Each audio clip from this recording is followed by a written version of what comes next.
আজকে চলে যাবো গণেশ ঠাকুর ও লক্ষ্মী ঠাকুরের কাছে। এইটাও সম্ভব? তাই তো আমি সকাল সকাল জামা প্যান্ট পরে রেডি হয়ে নিলাম। এরপরে আমার কেটিএম মনস্টার বাইককে দেখিয়ে দিলাম।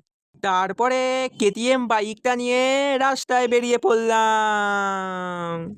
এরপরে গণেশ ঠাকুর এবং লক্ষ্মী ঠাকুরকে দেখিয়ে দিলাম। তারপরে দশকর্মার দোকানে ঢুকে পড়লাম। এরপরে দশকর্মার দোকান থেকে ঠাকুরের জন্য কয়েকটি জিনিসপত্র নিয়ে নিলাম। তারপরে তোমাদের সামনে আমি হাতে ব্যাগ নিয়ে লুকটা দেখিয়ে দিলাম।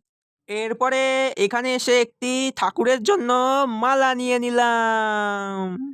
তাহলে আমি ততক্ষণ ঠাকুরের জন্য আরো অনেক কিছু জিনিসপত্র কিনতে থাকি। তোমরা আমার মিনি ব্লগের জন্য এখনই সাবস্ক্রাইব করো। Tata bye bye.